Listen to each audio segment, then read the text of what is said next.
What's up, everybody? Seb the Wise here. Just wanted to do a quick response video to one of my favorite YouTubers on the platform, Atlas Power Shrugged. Love his content. He puts out a lot of great things related to fitness and also philosophy. He's got me into doing Zercher deadlifts, and I've gotten a lot of really good results from that. And in addition, he's a really smart guy. I think he's a philosophy undergrad. I think he may have mentioned on one of the podcasts that I listened to recently. But in any case, he recently made a video about Stoic philosophy, and other people who know me, they know I love Stoicism. I don't identify as a Stoic necessarily, but I think they have a lot of good insights for us, especially in the modern day. And so when someone puts out a video criticizing Stoicism, I'm naturally inclined to respond.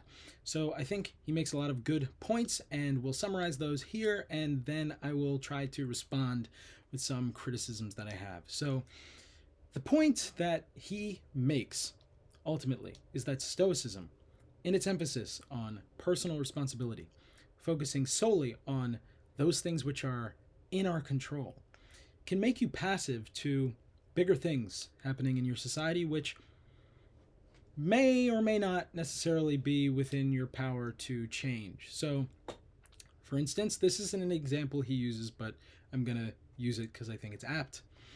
If I am a Jewish pharmacist in Germany in 1932, and I suddenly start noticing that there's anti-Semitic rhetoric in the newspapers, and there's this major party that's built their whole platform around it, I should not just focus on making sure my business is running well, making sure my children are going to school and so forth. I should probably start trying to take some political action, right? Because once 1933 rolls around and they win the elections, I'm going to be in trouble. And this is essentially his criticism of the Stoic philosophy. And I think this criticism makes sense. It's intuitive. To some degree, it holds water, but at the same time, I think he might be strawmanning what real Stoicism actually is. So here is how I would reframe the discussion around Stoicism. The problem is that Stoicism is not a set of normative value propositions. Now, a lot of people like to talk about Stoicism. They often talk about it as a method, and I think that there's truth to this. Stoicism is a method. It's more than that, though. It is a philosophy with a cosmic metaphysics and understanding of human nature and so forth. But it is true that Stoicism does not weigh in on questions of class and race and sex and so forth. So, for instance, it will not tell you whether you should go to law school or go to med school or start a business or become a politician. It doesn't weigh in on these things. It only weighs in on the question of what does a good human being look like, and what does it take for a human being to achieve internal peace, right? And the answer is focus only on the things that you have control over.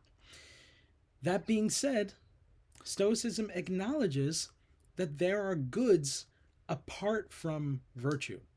Virtue is not the only good. It is the highest good, because ultimately, the only thing that can make me happy is right reason, a properly ordered soul, being able to perceive and react to things in the world in the right way. But if I am someone who has a lot of responsibility, the goods that I choose to pursue are going to be different. So, for example, if I'm a slave like Epictetus, I have a small scope of responsibility. All I have to do is keep the master's house in order and educate his children. That's the sort of thing Epictetus was doing. Now, there are higher goods I could pursue, and I probably should do that. But ultimately, I focus on what is in my immediate control. If I'm an emperor like Marcus Aurelius, obviously my scope of control is going to be much bigger. I am the head of the largest political entity that's ever existed up to this point in human history. So the sort of good that I can do in that position of power is going to be a lot greater than in Epictetus's position. And as a Stoic, as someone who's committed to virtue, who's committed to pursuing the good understood in accordance with nature, I have to do that as a Stoic. I have to comport myself as a Stoic if I profess to be that. So this is where I think he makes the error, is that real Stoicism does make room for perceiving differences in what is within the scope of my personal responsibility. Now, where I think he does get it right is that people in the modern day who read about Stoicism can get this question wrong of what is actually within my personal responsibility. For example, if I'm just, an ordinary young man, I could use Stoicism to justify a somewhat mediocre existence where, I have my bed made, maybe I exercise a few days a week, I eat right, I read books, and I try only to focus on the things which are in my control. And that's fine. That's good enough for Stoicism. But are there other goods I could pursue? Yeah, like I could do things to increase my social status. I could try to make more money. I could try to run for office. I could try to join the military, whatever the case may be. But again, Stoicism doesn't weigh in on those questions. Stoicism isn't about that. So here is where I think modern people interested in Stoicism could ironically tilt the tendencies of the modern person in a similar way to the tendencies of the people who actually came up with Stoic philosophy, right?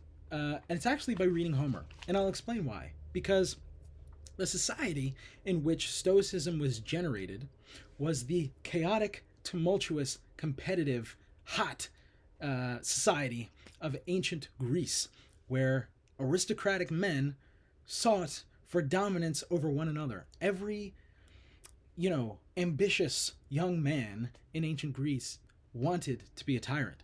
And you see this in the history of ancient Greece, where men of varying degrees of status, like Pericles and Alcibiades and so forth, would seek dominance within their own city-state, and city-states would seek dominance over the whole of Greece itself. Athens, Sparta, Thebes, Corinth, all in their own turn, until ultimately they were conquered by Philip of Macedon and then later by the Romans, right? This is the society into which Stoicism arrived.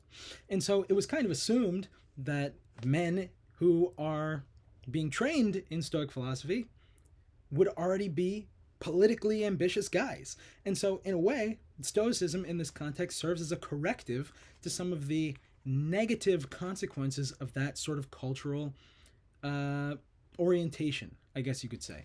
Because if you live in this society that's highly competitive, there's going to be, all sorts of bloodshed and anxiety over the political state of your society, the standing of your tribe, your family, yourself, these sorts of things. Where Stoicism, by contrast, teaches moderation, focusing more on intellectual things, right? Contemplation of you and your place in the universe, using reason rather than being carried away by your passions, right?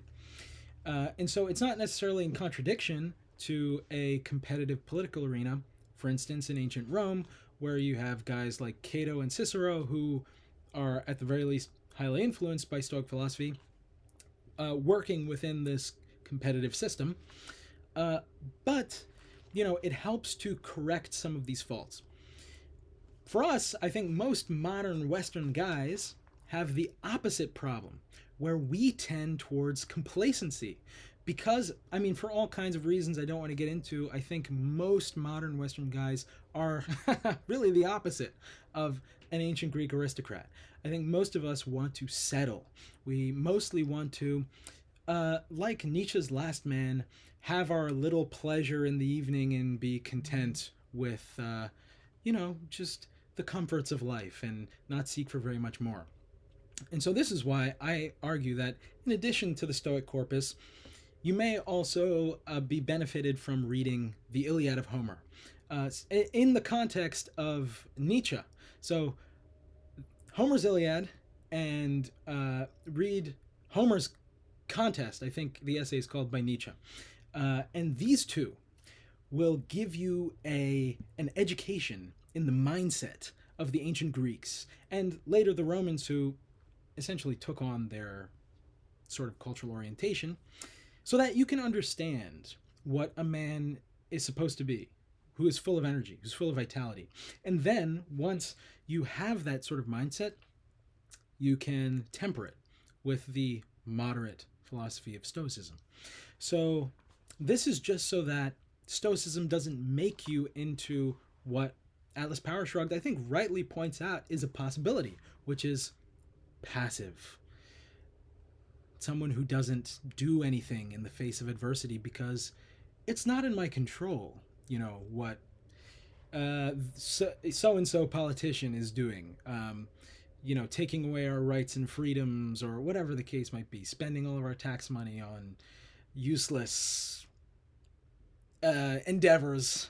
I don't want to get into specifics here, but you get the point that you need to be a man of action who is tempered by Stoicism. Stoicism will not teach you necessarily to be someone who is active in life, someone who is ambitious, but it can teach you how to be ambitious in a rational and orderly way, while maintaining your sense of agency, control, and inner peace. And I think for most men today, that is what we're searching for, is peace and action, like Arjuna in the Bhagavad Gita, right? Transcendence through heroism. And so that's my recommendation. In conclusion, Homer, Nietzsche, Stoicism. These three together, powerful vision of the world, life, philosophy. Read it, be it, believe it. All right. So that'll conclude the video. Thank you guys so much for watching. If you liked it, like, comment, and subscribe. And definitely check out Atlas Power Shrugged's video. I'll link it down below. And also check out his channel. He has so much great content. I look forward to hearing from you guys soon.